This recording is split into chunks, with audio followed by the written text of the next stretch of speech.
उस पहले क्षण को पकड़ना, दूसरे क्षण में नहीं, प्रथम क्षण। चाहे व्यापार करना, चाहे सुबह उठना, कभी सुबह उठते ही समय एकदम पहला क्षण बनना, आज वही जिंदगी होगी जो मैं जीना चाहता हूं। आप देखना तुम्हारे पग पग पर तुम आगे बढ़ते जाओगे, अंधेरा दूर होता जाएगा। तुम कांटों को कुचलते हुए चले जाओगे, कोई कांटा तुम्हें रोक नहीं पाएगा। तुम आग में से निकल जाओगे, आग का दरिया तुम्हें रोक नहीं पाएगा, क्योंकि तुम्हारी जिंदगी का सबसे बड़ा शगुन जो कर्म चेतना का, अंदर से, चेतना का अर्थ है अंदर, हमारे पुरुषार्थ से नहीं, सहज भाव, सहज और सरल भाव। जैन दर्शन का सबसे बड़ा सूत्र है सहज भाव। नियत में सहज भाव कहाँ है? वहां तो पहले से नियत है, फिक्स है। सहज भाव कहाँ रहे? पंडित साहब बनारसी दास ने लिखा, ज्ञानी मगन, ज्ञानी का जो भाग है, भाव है, वो सहज भाव में है। ज्ञान कला जिनके घट जागी, बेजग माही सहज बैरागी। सहज बैराग नहीं आ रहा है, बनावटी बैराग आ रहा है। हमें बैराग लाना पड़ रहा है, हमें ठोपना पड़ रहा है, गुरु को समझाना पड़ता है, शास्त्र को कहना पड़ता है, मन को डराना पड़ता है, नहीं छी ऐसा नहीं करोगे दुर्गति में पड़ोगे। थोप दिया ना बैराग, डर गया ना, कांप गई ना आत्मा, नहीं नहीं नहीं खाऊंगा। एक बच्चे से कह दिया रात में खाएगा, सींग निकल आएगा, वो कहता मम्मी नहीं खाऊंगा। त्याग कहाँ हुआ? वो तो भय। त्याग कहाँ हुआ? वो तो भय हुआ, सींगों का डर हुआ। वैराग कहाँ हुआ? हमें वैराग के लिए थोपना पड़ता, मन को समझाना पड़ता है।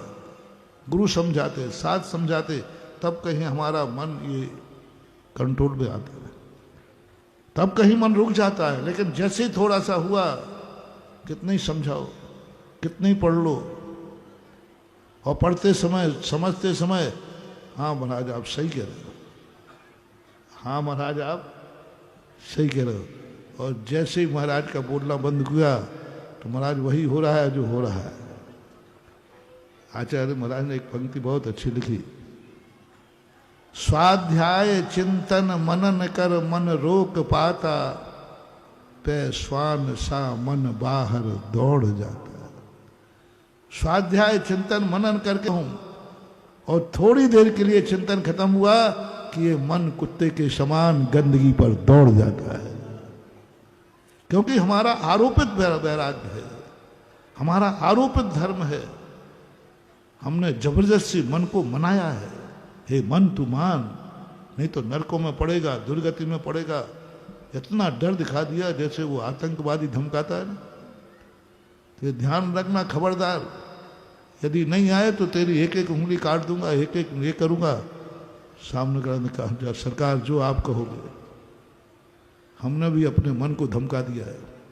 ध्यान रखना, यदि तूने ऐसा किया तो दुर्गति में पड़ेगा। तिल तिल करे देह के खंड, अश्वर बुढ़ाव में दुष्ट प्रचंड। रात में खाया तो ध्यान रखना एक बूंद खाने को नहीं मिलेगी। मन कांप गया, बोले साहब नहीं खाऊंगा रात में। कान पर उठक लगवा दे, लगा देगा बेचारा। मन डर गया ना, डर गया ना, भय उत्पन्न करा दिया ना, मौका पड़ते ही वो चूकेगा नहीं। सहज वैराग, सहज वैराग जो होता है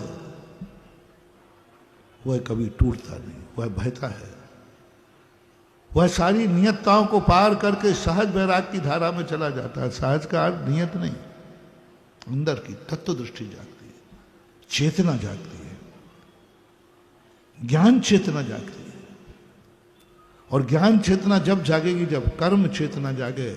और कर्म चेतना का मूल सूत्र है कि उस कार्य करते समय आपके मन में प्रथम, पहला समय, पहला क्षण क्या भाव आया है। यदि भय का भाव आया है, किस्मत का भाव आया है, नियत का भाव आया है, होगा वही जो भगवान की इच्छा है, समझ लेना आप कुछ नहीं कर पाएंगे। भाग भरोसे बैठो, हो जाए तो हो जाए। और यदि तुम्हें वह भाव आया कि नहीं मैं जो चाहूंगा वह होगा, होवे या ना होवे, होवे या नहीं होवे, आप देखना, आप कांटों को कुचलते जाएंगे, कांटे पैर में लगते जाएंगे, लेकिन आपकी यात्रा को दुनिया की कोई ताकत रोक नहीं पाएगी। आप गिर सकते हैं, रुक सकते हैं, लेकिन कोई रोकने वाला दुनिया में पैदा नहीं हुआ, क्योंकि उसने कर्म चेतना की सिद्धि कर ली। और कर्म चेतना अनियत होती है, सहज होती है। सहज का अर्थ नियत नहीं, सहज का अर्थ अनियत चेतना। चेतना, कर्म चेतना की सिद्धि हम नहीं कर पा रहे। कर्मफल चेतना तो हमें अनादिकाल से सिद्ध है, स्वतः ही है, क्योंकि वो हमारे हाथ में नहीं है, कर्मों के अधीन है। लेकिन कर्म चेतना जो हमें मिली थी, वो चेतना की हमें सिद्धि नहीं हो पा रही। और जिस दिन तुम्हें सिद्धि हो जाएगी, उस दिन तुम्हारा प्रथम क्षण तुम्हें ज्योतिष बन जाएगा, आभास दिलाएगा कि तुम क्या करने जा रहे हो। मेरा पास होना निश्चित है, पास होना निश्चित है, ये नहीं बोलेगा। पास होना निश्चित है ये नहीं बोलेगा, ये भाव ही नहीं आएगा। मैंने पढ़ा है,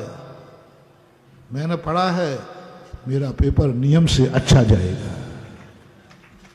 पेपर अभी पढ़ा नहीं है, पेपर को खोला नहीं है, और पेपर जैसे ही हाथ में आया और मन में तुम्हारा भाव आया, मेरा पेपर बहुत अच्छा जाएगा, क्योंकि मुझे अपनी पढ़ाई पर विश्वास है। पेपर पर विश्वास नहीं, मास्टर पर विश्वास नहीं, गुरु पर विश्वास नहीं, किस्मत पर विश्वास नहीं, किसी पर विश्वास मत करना। कर्म चेतना वाला भगवान के भरोसे नहीं रहता, भगवान पर विश्वास नहीं करता। कर्म चेतना वाला किसी पर विश्वास नहीं करता। मात्र कर्म चेतना वाला कहता है मेरा पेपर बहुत अच्छा जाएगा, मैं दावा करता हूं। भाई अभी तो तूने पेपर ही नहीं पढ़ा, क्या पढ़ना? मेरा पेपर अच्छा जाएगा क्योंकि मैंने पढ़ाई की। बात खत्म, बस खत्म हो गया, सब कुछ खत्म हो गया, कुछ नहीं करना। पेपर हाथ में लेते ही, एग्जाम पे हॉल में जाते ही तुम्हारे मन में पहला शगुन हो जाए मेरा पेपर अच्छा जाएगा, पक्का 100% कह रहा हूं अच्छा जाएगा। ये अनुभूति, ये आवाज अंदर से उठ जाए, समझ लेना तुमने कर्म चेतना को सिद्ध कर लिया। देवताओं की सिद्धि के चक्कर में मत पड़ो, भगवान और गुरुओं के चक्कर में मत पड़ो। ये देवता बहुत बदमाश होते हैं, ये देवता तुम्हें धोखा दे देंगे, ये देवता तुम्हारे लिए कहीं भी बीच मझधार में छोड़ देंगे। इनका विश्वास नहीं। और भगवान और गुरुओं पर विश्वास मत करना, ये कोई भी कुछ भी नहीं करने वाले हैं। अपन डूबते जाएंगे, अपन मरते जाएंगे। भगवान मैं मर रहा हूं, वो कहता क्यों चिल्ला रहा, मैं देख तो रहा हूं तू मर रहा है। तू कुछ नहीं कह, मैं देख रहा हूं ना तू मर रहा है, क्यों चिल्ला रहा है? मुझे मूर्ख समझ रखा क्या? भगवान मैं मर रहा हूं, तो वो कहता मैं देख रहा हूं, तूने तो आज देखा, मैं तो पहले ही से देख रहा था कि तू इस दिन मरेगा। तुम क्या भगवान से कह रहे हो? वो तो कहते मैंने पहले ही देख लिया था कि इस दिन तुझे ये कष्ट आएगा, इस दिन कोरोना आएगा, इस दिन ऐसा होगा। मुझे क्या सिखा रहा है तू? भगवान देखो मेरे ऊपर कितने कष्ट हैं। भगवान कहते हैं तू सुनाकर मुझे बुद्धू समझता है क्या? मैंने तो हजारों साल पहले तेरी कार्यता देख लिया कि तू इस दिन ऐसा होगा, इस दिन तू मरेगा, इस दिन जिया रहेगा। मैं देख रहा हूँ, कल भी देख रहा था, आज भी देख रहा हूँ और कल भी देखूंगा। कुछ नहीं करना धरने वाला है। सबसे बड़ी सिद्धि है हमारी कर्म चेतना की। कर्म चेतना यदि हमने एक बार सिद्ध कर ली महानुभाव, तो निमित्तों के पीछे नहीं दौड़ना पड़ेगा, निमित्त तुम्हारे पीछे दौड़ेंगे। कर्म चेतना के ले लिया तो रोटी के पीछे तुम नहीं दौड़ोगे, तुम्हारे पीछे रोटियां दौड़ेंगी। जय जिनेंद्र। अगर आपको मेरी वीडियो अच्छी लगती है तो प्लीज़ मेरे चैनल को लाइक करें, शेयर करें और सब्सक्राइब करें। Thank you.